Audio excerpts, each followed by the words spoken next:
In case you didn't catch it, I wanted to tell you about this hack that I found today.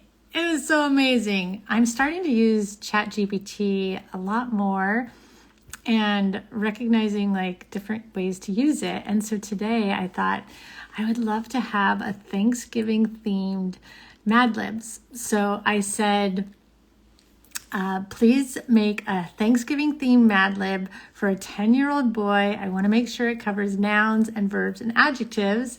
And boom, a second later, I have a Mad Lib story. I had to go in and add lines to where it says like adjective or noun or whatever.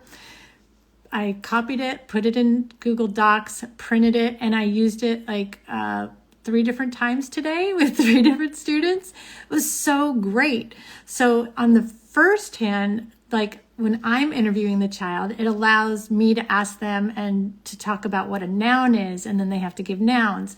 It also had plural nouns, so we talked about plural versus singular.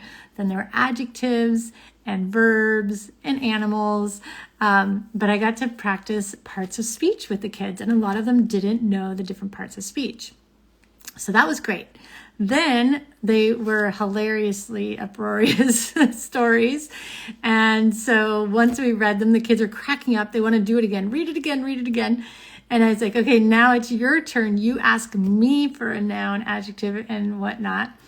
So then when they're taking notes, they're practicing spelling. And how are they doing it? Are they bummed? No, they're super gleeful because they know this is going to be so silly. So on the one hand, you get to give input on what an adjective, a noun, and a verb is. On the other hand, you get to get them to practice their spelling and reading because they got to read the story back to me. Great hack. If you have AI of any kind, just ask it for a Mad Lib. You can theme it to anything that your child likes. You can tell it what kinds of things you want to have put on there. And so I just wanted to come on live and share that real quick tip. As you are possibly spending more time at home over the holidays. I know where I'm living, it's rainy, and so you're not able to get outside as much. So this is a fun activity for you to do.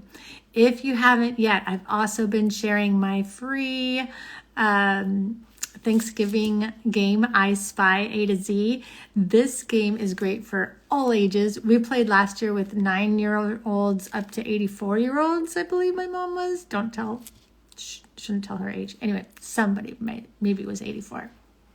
And it stumped us all. We had partners and we were trying to figure out which picture went with A and B and C. It's all Thanksgiving themed, mostly food. And I gave prizes at the end for the fastest finisher, for the one who got the most accurate answers, and the third one for the one who spelled the best. So lots of ways to play, and I hope you have a happy holiday.